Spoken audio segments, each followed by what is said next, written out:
Hello and welcome back to my channel.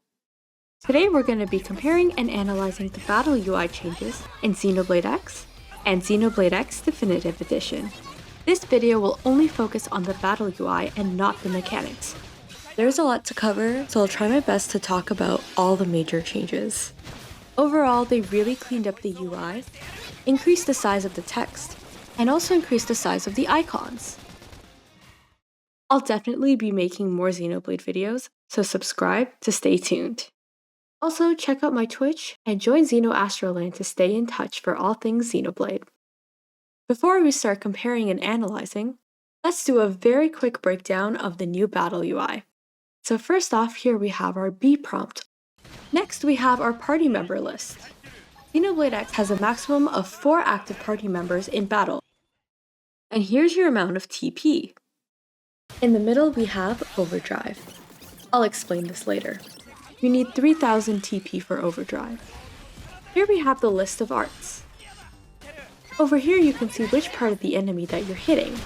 It will either say front, side, or back. If you press X, you can change the weapon used for auto attacks. Over here we have something new. This new yellow bar is called Quick Recast. You can use arts that you've already used before.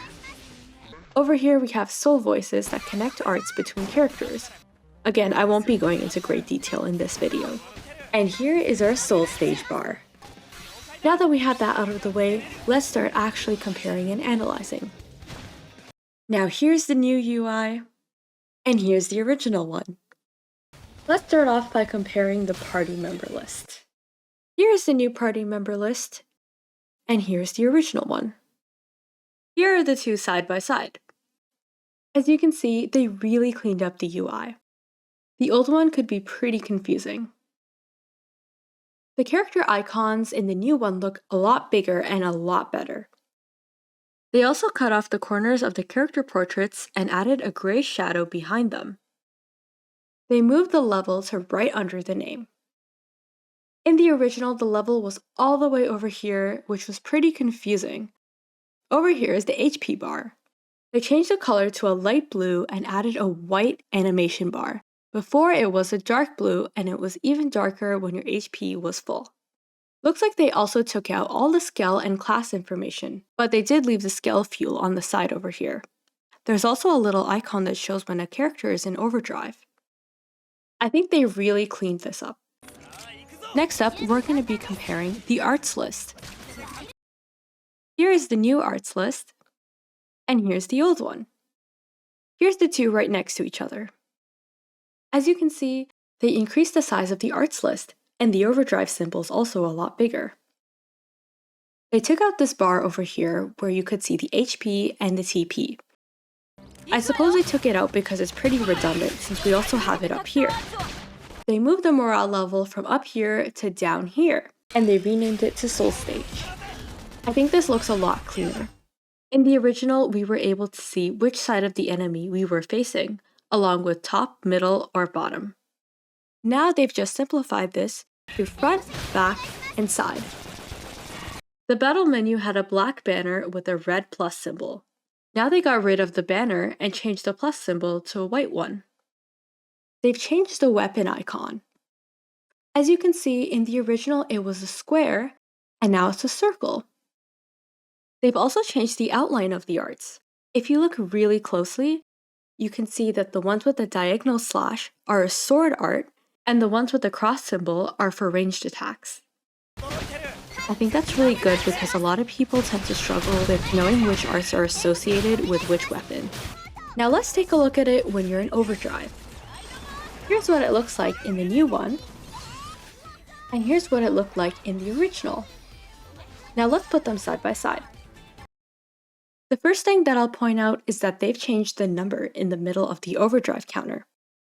The numbers used to look neon, now they're simple white text. They've also added the word hits to it. Over here they've added a timer that tells you when Overdrive's gonna finish. I think this is a really good addition because I know a lot of people that were really confused as to how to tell when Overdrive's gonna be over. They've also added these new little icons. The one that says TP will give you TP while you're in Overdrive, and the ones with the clock will increase the time that you're in overdrive. They also added this exclamation mark. This exclamation mark shows you when you can perform a combo. In the original, the arts used to flash when you can do a combo. They've also changed the color in the lines of the overdrive buff. Next up, let's compare the B prompt along with the enemy HP bar. Here's the new one, and here's the original one. Here are the two side by side. They've changed the colors of the B prompt to now be orange. Before, they were different shades of blue. They also changed the text from the B prompt to be larger, and the background is now an oval instead of a square. I'm not sure if this is because the screenshot was taken from the Japanese version, but at the bottom here it says Soul Challenge. I'm not sure if that's going to stay in the English version. Now, let's take a look at the HP bar. They changed the way the enemy HP bar looks. They've gotten rid of this banner, and the color of the banner would usually depend on the difference between you and the enemy's level. In the original, it used to have a white border. Now there's no white border, but they made the end slanted and added in this white line similar to the HP bar. They've also increased the width of this bar. They also added an aggro icon right here. They've also changed the font of the enemy name and the level. Instead of having a colored banner, they just have colored text. Now you can't really see it in this screenshot, but I'll show you in another screenshot. I'm sure all you online players remember this boss. Let's take a look at what he looks like now. Here's what I was talking about. They changed the text over here to purple. Next up, we're going to compare the differences in the Skells. First, let's focus on the party list. Here's the Skell party list from the original, and here's the new Skell party list. Here's the two side by side. The first change is the Skell fuel bar. It used to be a long green bar, whereas now it's a canister with a Skell icon behind it. They've also cut off the edges on the Skell portraits. Over here is where the GP used to be. Now they moved the GP to below the HP bar and changed the color of the bar to a purple, along with displaying the amount next to the bar. In this menu, they also got rid of the level up status. However, they did move it over here. As you can see right here is the new level, and this number is how much XP you need for the next level. It looks like they've taken out all class information from this menu. However, I'm sure you can still access it the regular way. Next up, we're going to take a look at the Overdrive Party Total screen. Here's the new Party Total screen, and here's the original one. Here's the two side by side. As you can see, in the original, the words Party Total and Total Damage were on an angle on top of the gear icons. The text also looked very digital, and now the text looks more simple and solid. They made the effects look more neon and futuristic.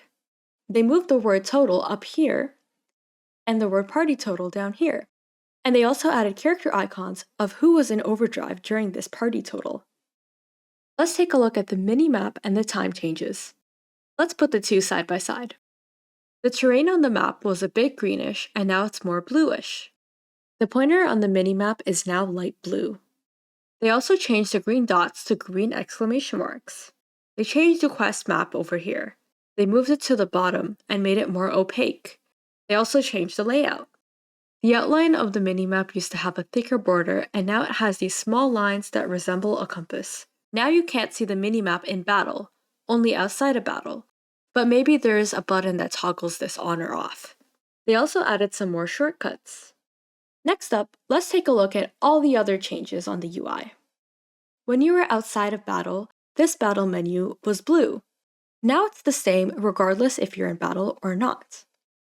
They also added a new menu that shows you the overdrive color combinations. Now these color combinations did exist before, but they weren't displayed on screen. Also, while you were in battle, you were able to see the different divisions, the area you were in, the time, and the weather icon, and this other bigger bar that showed the Skell fuel and how long it will take to fully regenerate.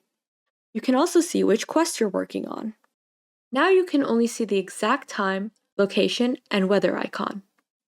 Now I'm sure these menus still exist. They may have a button that toggles them on or off.